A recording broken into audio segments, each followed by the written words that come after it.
What is going on, guys? Welcome to another episode of the Masculine Health Solutions podcast, where I'm joined by Dr. Alexander Hutchison once again. Except today's subject is going to be a little bit different, and it's going to be one that a lot of people have talked about, yet usually people don't come with receipts. However, I think a lot of us just see it as an obvious thing that shouldn't even be disputed. However, in this day and age, it kind of needs to be. So we're going to talk about Dr. Hutchison's book called An Unfair Advantage. As you can see here, I got my copy. You should get yours. Where he's just basically going to lay the law down on why things aren't the way that they try to paint it out to be in the media, and how sometimes they'll even fudge the numbers, which is something that we're going to get into in some of your discoveries. But the first thing I wanted to ask you about was what motivated you to write this book? Well, let me lay out my political history. I was a lifelong Democrat, voted Democrat in every single election I've ever been able to since 1992 when I was a freshman in college. And this time around, it was a struggle for a number of reasons. But part of the reason that I was so interested in being a Democrat is that it spoke back in the day to a lot of the things that I hold dear, one of which being the fact that science is a real thing. And when you have a party that's saying they're the party of science, but then they're backing this idea that you can take a year's worth of hormone replacement therapy and effectively turn a man into a woman, as far as sports is concerned, that's not science. That's wishful thinking. And the sheer lack of scientific integrity, or even just the basic questioning that's gone into some of the rules and regulations that were in place in terms of the NCAA in particular in the past, were galling to somebody who is considered himself a very liberal individual, but is also first and foremost a scientist and relies on logic much more than emotion to make the decisions that I make in my life. So when you're watching this thing come to pass, and now I was a swimmer throughout college and for a few years thereafter. My daughter is 14 and she's followed in my footsteps and she's a swimmer. And when the first time I heard that there was going to be a trans woman competing in an NCAA national championships was in 2022. It was around January. And it was a person, Leah Thomas, who swam for the University of Pennsylvania as a man for 3 years, took a year off to start the transitioning process, and then came back and competed her final. And I will use the pronouns that people choose to use because I think it's just the same thing as a nickname. And I have no interest in just being disrespectful to somebody's wishes. So I definitely use the pronouns that people ask me to use when I remember. Now, if I make a mistake and forget, then I try to correct it as quickly as possible. She came back and swam her last year, which would have been a fifth year of eligibility, 2022, and got all the way to the national championships. Swam in the championship finals of 3 different events, won one of them, and then finished, I believe, tied for 5th in the other, and then 8th place in the 100 freestyle. And so, I was just a bit shocked that this was actually going to happen. I thought, the NCAA is going to come around. They're going to see that this can't possibly be the way it is. They're going to let Leah swim at a couple of meets, some dual meets and maybe a Christmas championship. But there's no way they're going to let her go all the way to the national championship. And then it happened. And so then I immediately started to look, and the NCAA and a number of different websites keep long lists of previous years' performances, not just at the championship level, but basically across all of Division I. So it's not hard to figure out where Leah Thomas was when swimming as a man versus where swimming as a woman. And then to see in terms of the amount of time that was actually gained by transitioning, it wasn't nearly enough to justify what they were saying. And I'll give you an example, and I put this in the book. In terms of the rank of that person within their particular events, and specifically I'm going to focus on the 100 freestyle because that was the weakest of her events. She's more of a distance swimmer. As a man, the best that Leah Thomas ever did was 1,080th, I believe, maybe 1,030th, in that range in the nation. And then after transitioning to being a trans woman and competing that year in 2022, she ranked 13th. So you can't go from 1,000, let's say 30, and be conservative to teen and say that that's fair. I would accept the premise that you can have a man transition into a trans woman and compete against women in sports, provided that their rank as a man was basically the same, give or take a few slots, as when they transition to a woman.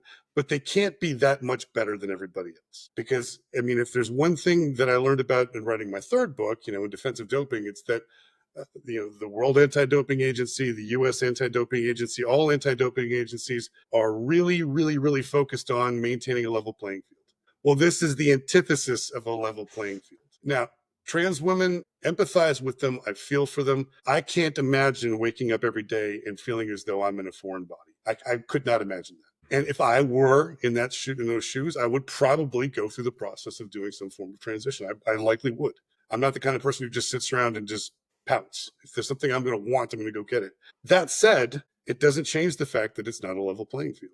And so, what I wanted to show was that there's a number of different places physiologically where 1 year, 2 years, and Leah Thomas was almost on 3 years worth of HRT by the time she actually competed. It's never going to be enough.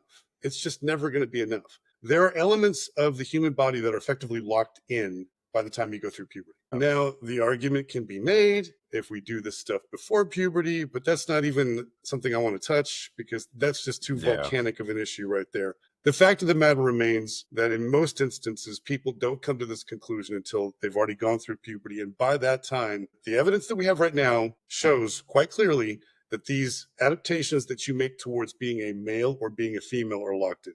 The ones that are most important to the physiology of sport. The things that do change tend to be the secondary sexual characteristics of the individual.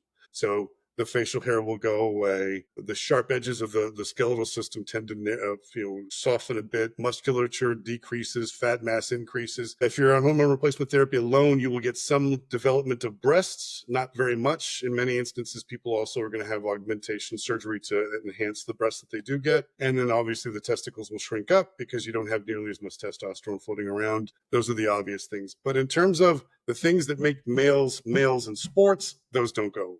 They do track back a bit, but not nearly enough to make it anywhere close to a level playing field. That's the long and the short of it. And we can get into each one of those as we go through. Yeah, But yeah. that's what motivated me to write the story. 100%. And I remember you mentioned that back in the day as well, and I forgot about that because you do have a chapter dedicated to Leah Thomas and that whole subject. But with you being a swimmer, you can see a direct correlation into it, and you probably know more of the ins and outs of how it would benefit to be a guy in that situation. Sure.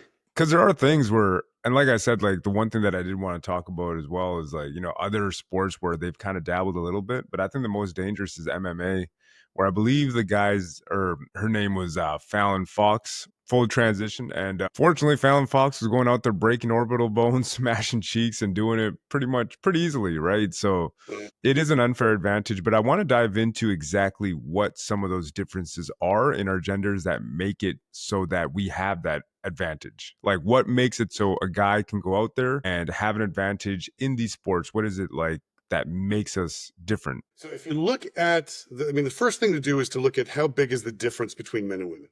Okay. And we can do that in terms of percentage of performance capabilities. If you average that across all sports, whether they're power sports or speed sports, and there's a difference between the two, or an endurance sport, you're going to have an average of around 10%. That's going to be the average of the difference. Excuse me. Now, if you look at, and when I tell that to a person who's not in sports, the first thought is 10%. That's not that much. But if you think of the difference between first place and dead last place in an event like the Tour de France, right? And you look at the Tour de France, and it's different than just about every other competition in the world, in as much as there's only a handful of people who are the team leaders on a team of 8 who even have a possibility of winning the race. Everybody else is working for that person. They're not trying to win the race. So the person who comes in dead last in that event, you can't really compare that to the top dog because they were never really trying to win in the first place. Once their job is done on a big old mountain climb, and they show, they'll show the carnage as people drop off the back. And they show some guys who are like, they're going sideways up the mountain and they're pushing this really small gear. So they're spinning as they're going and they look like they just died, but they're still somehow staying alive. He's not, that person's not like, the worst performer in the world. He's done his job already. He was leading as hard as he possibly could up a remarkably steep mountain for about a mile and a half. He's done. Okay, so they do that day after day after day after day. There's no chance they could possibly win. But this last year, 2024 Tour de France was won by Tadej Pogacar, and he was racing to destroy everybody he possibly could. And he did. I mean, every chance he got to attack, he attacked, and no one could keep up with him. Wow. And then last place in that race was another guy named Mark Cavendish. And he was a sprinter, but he's now retired. But his job as a sprinter is just to win the flat stages, and that's it. He has no interest in trying to win the race overall. Couldn't possibly. Can't take his heavy butt up those mountains because he's all packed with muscle. So you got this one guy who is wanting to win one more stage. That's Mark Cavendish, to set the new record for the total number of stages won in a career during a Tour de France. And he did. He got his one. He was tied with the lead, then he got his one, and then from the rest of the race, all he was doing was trying to make sure he got to Paris. So all of his teammates are huddled around him. They don't really have a team contender who can win overall, and so their primary objective is to make sure he gets to Paris in one piece. Yeah. Okay? But the difference between Pogacar winning and Mark Cavendish not anywhere close to trying, 7.6%. So Jeez. that's how narrow that gap is between trying to win and not at all trying to win. And that's still smaller than the gap between men and women on average across the board. Okay, so that gives you an idea of just how big the difference is between a comparably ranked man and a comparably ranked woman. Now, I want to make sure that that's specified because there are a lot of people who will sit there and say, there's plenty of women who can beat up guys in sports. It's not the point. If I take Joe Schmo off the couch right now and take the remote control out of his hand and make him go run against Sha'Carri Richardson, Yeah. that's not going to be. Who cares? But if you take the top dog on the guy's side and you take the top dog on the girl's side and you put them against each other, it's not a fair fight. Yeah. Why is that? Well, let me just go back a little bit further and then I'll start talking about the actual science of it. The reason things are this way are two: genetics and evolution. Okay, we have evolved as a species to have two separate genders. By and large, 99.5% of us fall into a binary category with a very small percentage of individuals being what's called intersex, where they're born with some sort of combination of genitalia from both genders. Okay, that is a mistaken development that happens. And again, I'm not characterizing people who are intersex as being mistakes, but in terms of evolution, that is a mistaken development. Okay, so we have evolution has pushed us to have two separate genders and many other species as well. And they have two different gender roles if we take ourselves out of our modern society. Men were the hunter-gatherers. I'm sorry, the men were the hunters and the women were the gatherers by and large. Okay, so the men had to run for long distances every single day, tracking down the game that they were going to kill, and then they had to kill the game. That takes a great deal of musculature and aggressiveness. Yeah. Right? The women, by contrast, now they could fight too, but they're going to fight to protect the homestead. They're primarily going to be digging up roots, getting berries, getting honey. They're going to be gathering the other food stores that they need for that year and taking care of the children. That's what the women did. And so evolution has pushed us genetically to have very different types of bodies for this reason. Men have much more musculature than do women. That's driven largely by testosterone. We have thicker bones. We have thicker connective tissues. Our tendons and ligaments and cartilage are thicker and stronger than our women's by and large. Now, obviously, there are exceptions to these rules, but these are generalities that are very prominent, and we're talking upwards of 95% of the population are going to fall into these different categories in terms of the differences between men and women. Men, because they have testosterone, are going to have more production of a hormone called erythropoietin, EPO, which stimulates our bone marrow to make more red blood cells. So men will have more red blood cells in their blood than will women. That's complicated even further by the fact that women menstruate once a month and they lose all those red blood cells and have to restore them. So in terms of aerobic capacity, that's going to be diminished. Men, because we're bigger, physically bigger, we have bigger chest cavities, we can house a bigger heart, and we have more space within our chest to allow for the heart to grow as we go through aerobic training. Women's hearts will grow too, but not as much as men's will. The bigger the heart, with every beat, you push around more blood, so you can feed more oxygen to your muscles as they're working in terms of aerobic capacity. So those are the three big things. So then I split up the sports into, which I'm thinking, so I'm defining that as being something like Olympic weightlifting. Yeah. The activity itself from the time that you initiate till you're finished is seconds, a handful of seconds. Then you have speed sports, so the 100-meter dash, the 200, the 50-meter freestyle, those types of events. And then you have your more long-distance aerobic events. Now, in terms of where we have the narrowing of the gap and the widening of the gap between the genders, in aerobic activities, men and women are closer. It requires less muscle strength and much more aerobic capacity, and they're just closer there than they are as we move on. Sprint events, because now we're bringing more musculature, now we're going to start to lose in terms of the women's where the gap is going to start to spread. And then within the power events, forget it. It's completely over. And now the gap is not just 10%. Now we're going into the 40s and 50% differences between men and women in terms of their capabilities of actually doing the sport. So that's why these things are the way they are. And taking hormone replacement therapy will change some of them. But the vast majority of the research that's been done in this field has been done on non-athlete populations. All right. So we look at these women who are couch potatoes to begin with, and then we go through hormone replacement therapy with them, and then we measure them after, and then everybody says, yeah, they look just like regular women. Well, that's because they're not fit. It's a completely pointless thing to look at that population and say that you can extrapolate anything over to athletes. Yeah. The likelihood is that because women who are athletes or men who are athletes and are transitioning are going to maintain some level of fitness as they go forward, they're also going to maintain a lot of the muscle mass that would be atrophied if it were a non or a more sedentary individual. And the bone mineral density is going to potentially decrease a bit as you go forward. But what we need are actual studies in women or in trans women specifically as they transition from a man to a woman. And they simply just haven't been done yet. Yeah. The handful of studies that are out there, and there's really just 3, they were documented in a 80-page document that came out of Canada that basically stated that there's equivocal evidence. In other words, men and women are basically the same. Mm-hmm. But these 3 studies, 2 of them were not bad at all. They just didn't really address some of the key issues. The last one was just a terrible study that should never have been published. So the first study that they had was in Air Force, not recruits, but active military within the Air Force. And they do their fitness testing like all of the branches of the military do. They had a group of individuals, both men transitioning to women and women transitioning to men. I only focused on the trans women specifically. And they measured them in the 3 things that they have to do. So they have to do a mile half run.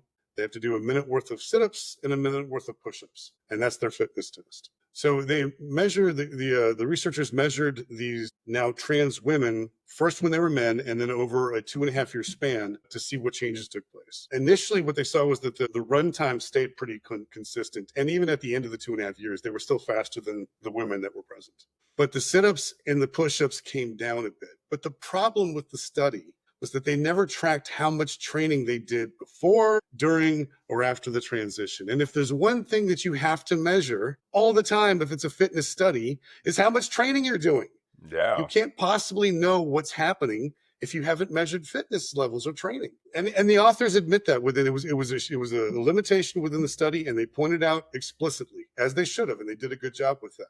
But you can't use any of that data to suggest even for a second that this is what's going to happen in a regularly training population of men who have transitioned to be trans women. You can't use that.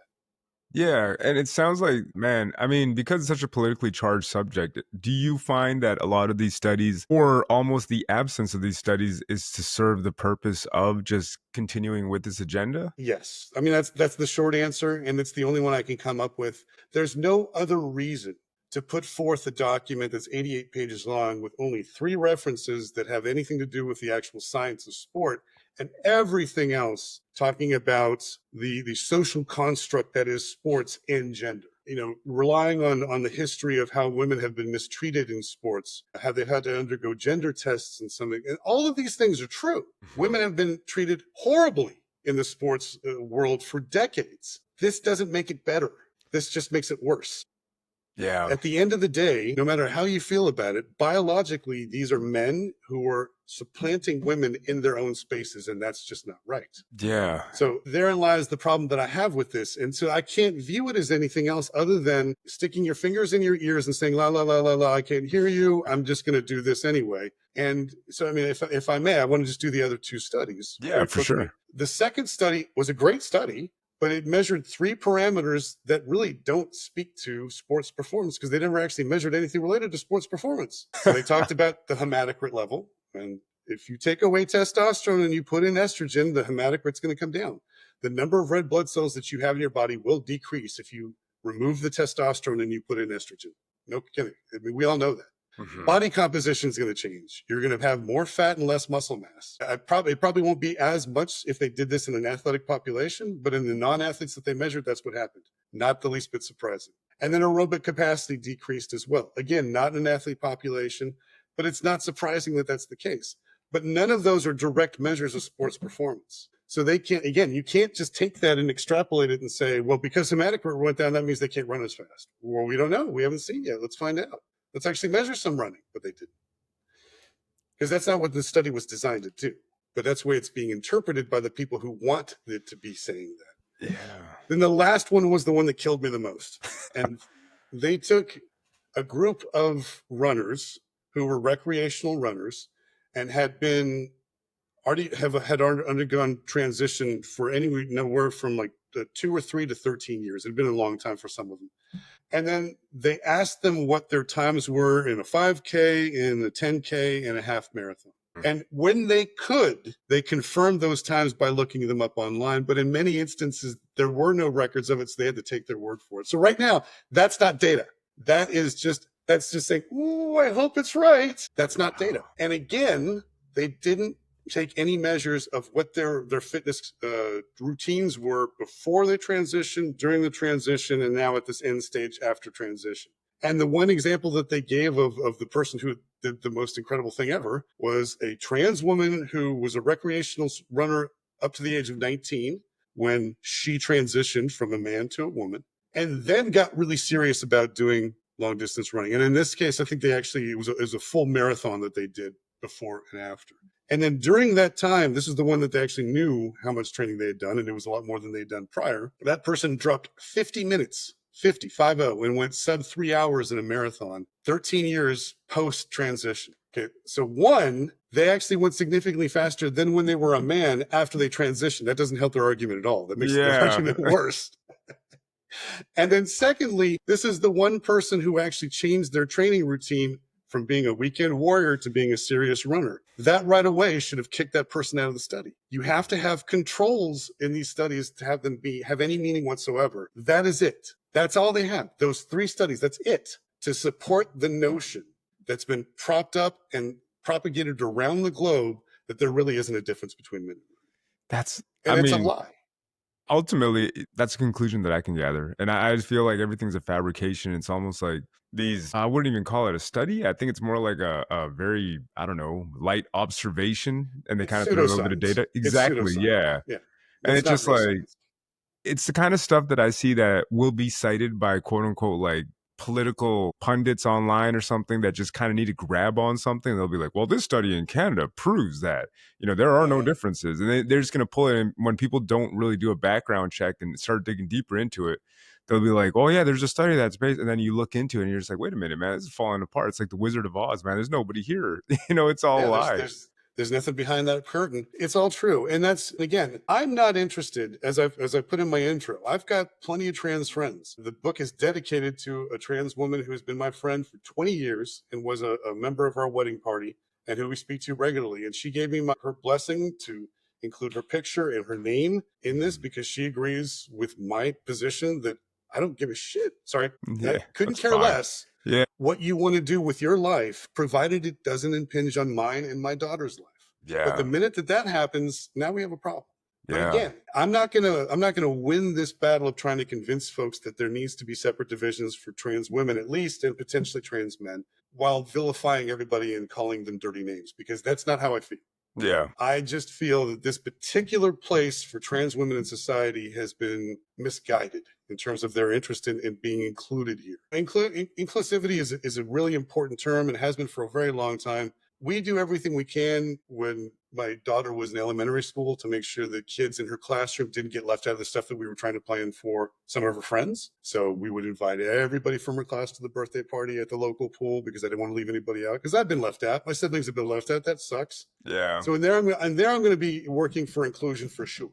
But inclusion is not appropriate everywhere. Exclusivity is not a bad thing necessarily.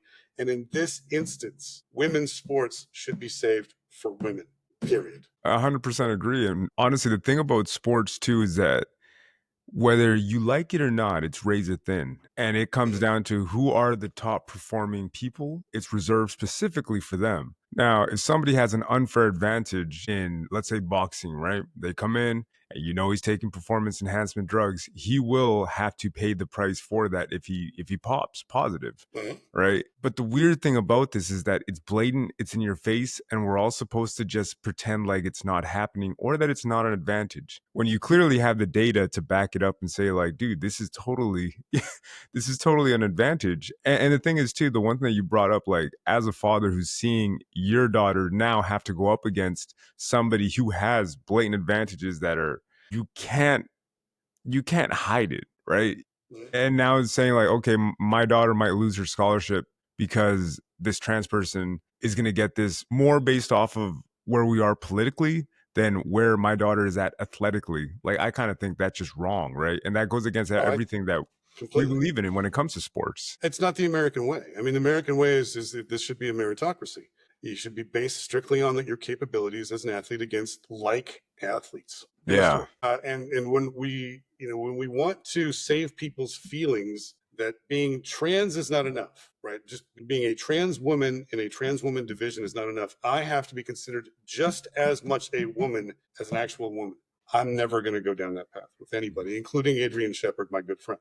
There are limitations to this labeling system that so many of us are addicted to. And those limitations end, in my opinion, on the starting block and in the locker room. It's simply not fair to women to have to deal with this and then be called bigots because they object. Yeah. It's not right. Yeah, it's that reminds me of I forgot the girl's name where she was getting second to Leah Thomas in a couple of events. I think she got Yeah. awarded her gold medals and rightfully so. I mean, everybody could see that she was right. You know, she had a case and she was pretty much ostracized by society for calling it out and the whole Well, time she was right.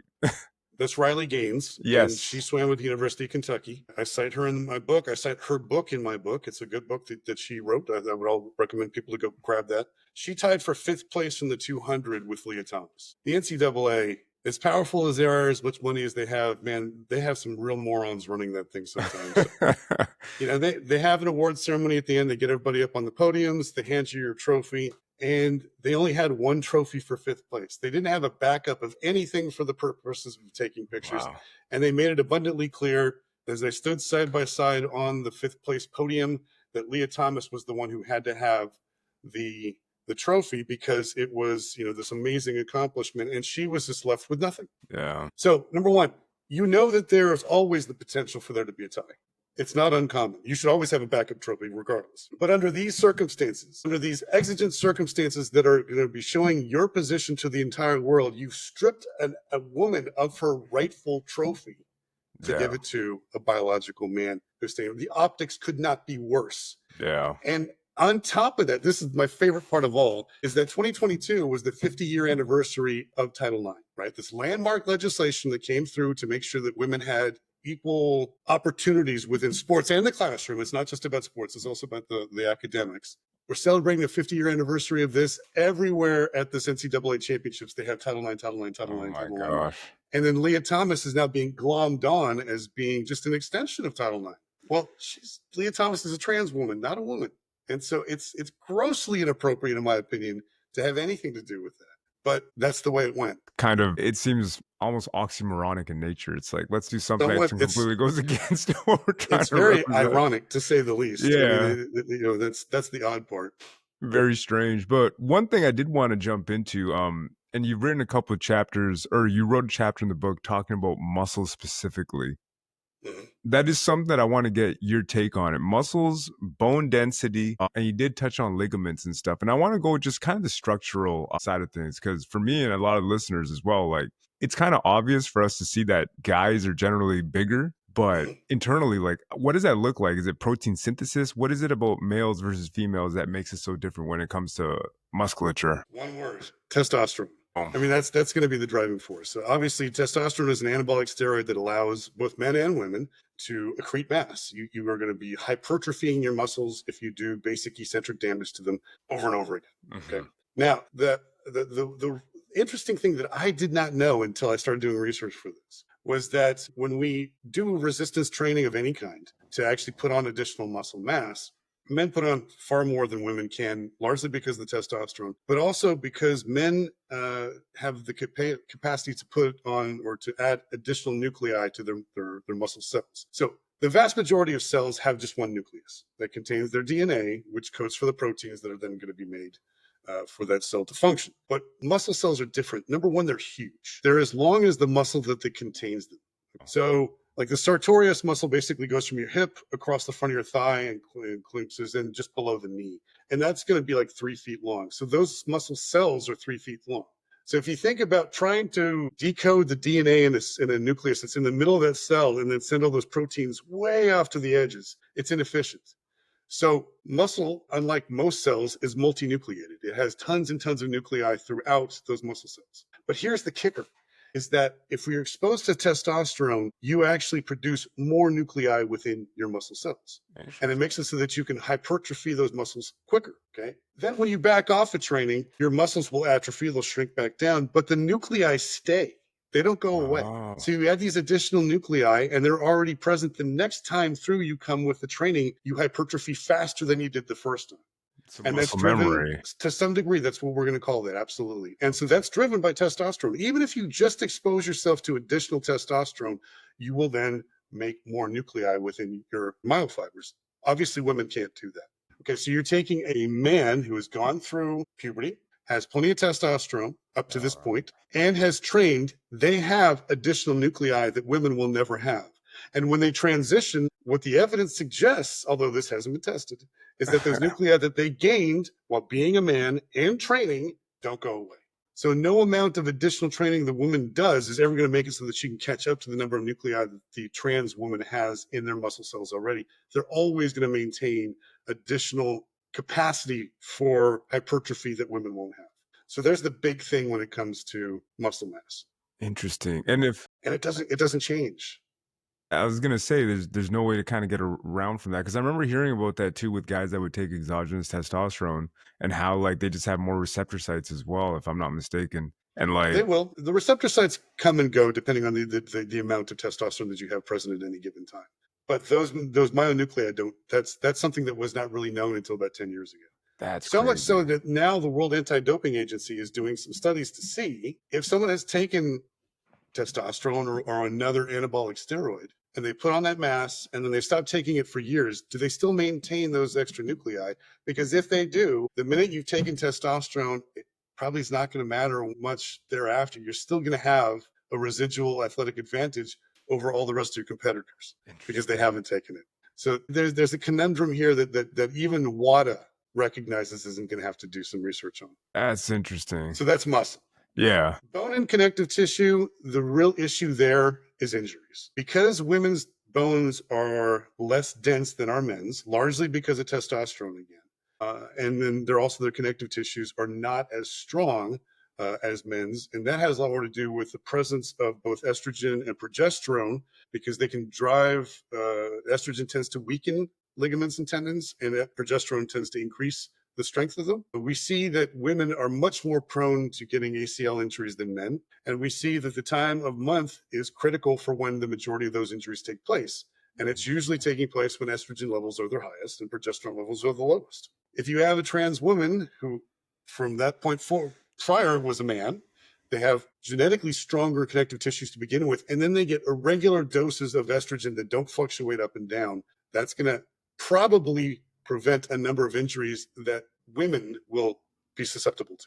Now, if there's one skill that trumps all other skills when it comes to sports, it's injury resilience. If you can be on the field or on the court, then you're going to be of much greater use to your team than the guy who's always injured. Yeah. I mean, just look at the 76ers right now. They Oh, got playoff Joel P, Embiid. who's always injured, Yep. and Embiid is always injured. Yep. Now he's a great athlete when he's not injured, but if he's always injured, what good is he? Yep. And then you look at LeBron. I mean, that dude has been around for 20 plus years, 22, and Yeah. he'll be going on to his 23rd year. Not very many injuries throughout his career. And a lot of that's just genetic. And obviously, he took great care of his body, no question. But Mhm. the base foundation for why that's the case is genetic.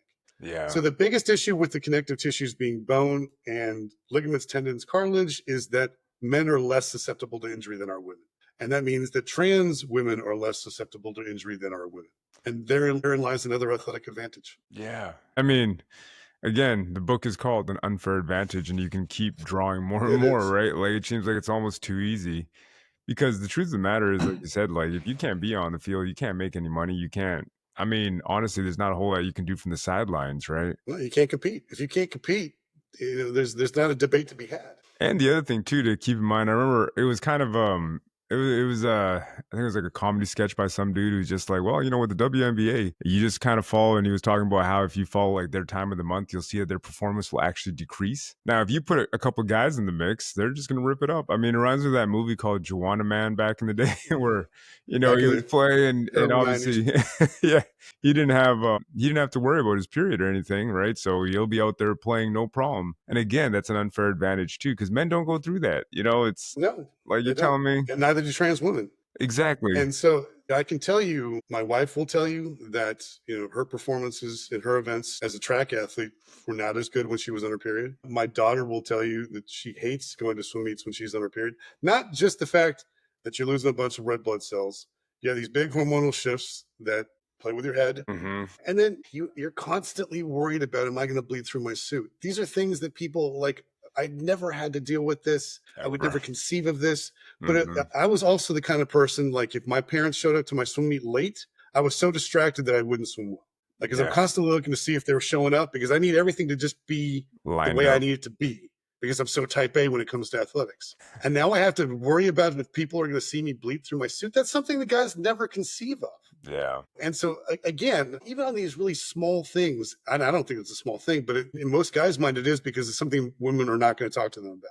In Mhm. terms of, this is something I have to deal with once a month, and God forbid nationals falls on my weekend, that's going to suck. Yeah. Again, there's so many different ways that we can peel this onion to find one more athletic advantage, one more societal advantage that men and trans women will never have to deal with. Now, let me just stop that real quick and say there are significant issues that trans women have to deal with that no one else does either. Yeah. Okay. So they deserve their own recognition in terms of being athletes in their own division, and they should be celebrated and venerated as being trans women, just like we celebrate women and we celebrate men.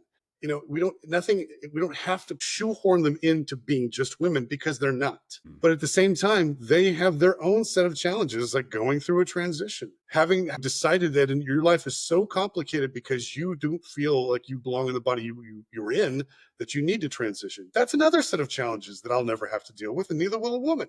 So, I mean, we should respect those and celebrate those just like we would anything else. Yeah. So, for me, this isn't about let's get rid of the trans woman. Hell with that. I want every human on the planet to participate in sports. Everybody, including all the trans people. But we have to do it the right way. There's a Yeah. compromise to be had. Yeah, because I mean, the way I kinda see it's like, you ever see a kid that's, like, 4 years older competing against, like, the younger kids, and he's just kinda like, it's easy money, he's dunking on them, doing whatever. Right now, currently, the way things stand, the way I see it, a trans woman is kind of in the same boat, right? So, I almost feel like the best thing for them would be to create, like, a league, right? And people had suggested that too back in the day, right? Like, if you don't, they're just gonna continue to be ostracized because people are gonna get pissed off. It's like, how come my daughter isn't getting the same opportunity to win now that we have, like, let's say 5 trans people on the field or swimming or doing whatever the case may be? Because it's gonna take opportunities, unfortunately, away from women. Because on the It flip is. side, I don't really see a lot of trans men per se coming into sports, and obviously not a lot of people will dare to say it, but we're probably not going to see a lot of trans men making it into a lot of different sports because, hey, you know what? It's already a male dominated sport. However, what's your take on trans men? If you give them enough testosterone, do you think they'll ever catch up, or probably not? It's unlikely. It's Yeah. unlikely. If any, the primary reason being that the testosterone doesn't make you continue to grow. That's really going to be more human growth hormone and some other elements of it that will actually allow you to continue to grow in terms of size, height. But what they will do is make it so that you can actually put on additional mass, and they'll change your body composition for sure. But there are examples of trans men who uh, either made the full transition and then they didn't compete anywhere close to as well as they did as women, or they label themselves as non-binary, and they may very well be non-binary, but they've made the choice to be non-binary and stay competing on the women's side because they know full well that there's no possible way they can compete against the men. And I put in there Nikki Hiltz is the example that I use in the 1500 meters. If you look at her best time that won the US trials in 24, and you compare that to just the time that you need in order to even have a shot to be on the US team, it's 20 some odd seconds. She would basically be finishing off the last curve as everybody's hitting the finish line. I mean, we're talking well over 100 meters Wow. difference. They simply can't compete. Yeah. Trans men are not going to be able to compete at the highest levels against men. And so that's why they're not a particular threat to men's sports. Yeah. And I don't see a whole lot of guys getting upset about that. Women want privacy within the locker room. No woman that I know wants to run Yeah. into a penis and two testicles in the locker room. I'm sure there's going to be a few guys that would be uncomfortable seeing someone walk in with a vagina, but we're not going to be threatened in the same way that a woman would be threatened of a man in the locker room. Yeah. That's just a plain fact. Yeah. Now, I can be vilified for that as much as you want. Not you, but the Oh yeah. public. Ask your friends if how they feel about it, and ask them to give you a genuine response without the potential of you being judgmental about their response. And I bet you 70% or higher of the time they're going to say, "I do not want to see a penis and testicles in the locker room. I just don't." No, 100%. And the thing is, it's apples and oranges, man. Like, you can say whatever you want, but the truth is the truth. And unfortunately, for some reason, society has tried to make it like, hey, you know what? It's all about inclusivity and all that. And that's fine, right? To a degree. However, when it comes to sports, it's like, well, this is completely different. And the truth is too, it's like if I had a daughter and she was going into like the change room and there's a guy with his nuts out, I'd be like, no, you got to go somewhere else, like, not the place for you, right? And the anatomy kind of shows it. It does. And the NCAA's response to that was, hey, lady, you woman, if you have a problem with this trans woman being in there, you need to go find another space to change. It's not fair to all the females That's there. insane. Yeah, And the part I love about it the most is that it is a male dominated organization, the NCAA, being led by a white male president who's sitting here wagging his finger at all these women and saying, how dare you? Man, you couldn't have pissed me off more by doing that. That's just infuriating. And if you look at the different states that allow trans girls to compete against girls in high school sports, yeah, their justification for it is all about inclusion of the trans folks. And they don't mention the word woman or girl one time, not once. There's no consideration paid at all about the changes that you're making on the other side. You're only protecting the trans women, not the actual women. You don't even give consideration to them. is this pretty prevalent in high schools too? Are you seeing more of that as well? It's starting to be particularly on the coast. So Oregon, Washington, and California have rules that allow it. Maine, Massachusetts, Connecticut, Vermont, they have rules to allow it. The middle of the country, they have lots and lots of state laws that have banned it. Yeah, And so that's where we're at right now. We are in a place where it is just an area of extremes and very little room for compromise. Now, Gavin Newsom, the governor of California, California. Yeah, he started his own podcast, and in one of the first episodes, if not the first episode, he mentioned this stuff about trans women in sport as they were about to have a trans girl go up in the triple jump, who then subsequently won by 8 feet. And that's bananas. Nobody wins by 8 feet in the triple jump. no, And again, it's just not right. yeah. We got to come up with something better than this. Well, Go ahead. the one thing that I was thinking as well as you were saying that is how many girls are going to lose their scholarships now? Because if the NCAA allows it, right? And I say to myself, I'm like, okay, well, if I want that gold medal more than I want what's right, and I have no more moral compass, I'm just going to say, well, I'll have a team full of trans athletes then, and just win every event. Because the truth of the matter is, again, it's the truth of the matter is that it's completely an unfair advantage, right? And if I have this unfair advantage and I can use this loophole, it's like anything else in sports. When people found out about TRT and how they could mix that into MMA, people started using that loophole. It's like any loophole that you can give me, I'm going to take it. Do you think that certain NCAA establishments might be like, hey, you know what? You guys want to win? Like, let's just fill up our roster. So before Trump took office the second time, I remember there being an on-court interview right after Don Staley in South Carolina had won one of their national championships. And the question that was posed was, how do you feel about trans women being on your team? And she said, yeah, let's do it. Everybody should be welcome. Okay, so that tells me something about it. Even at the highest level of that sport, she's willing to supplant a woman for a trans woman to give them the opportunity to compete, is what she was saying there, but also to give herself an advantage to win a national championship, ostensibly. Once Trump took office, he put forth an executive order that has not actually taken across the entire country because the states that I mentioned are still doing what they're doing.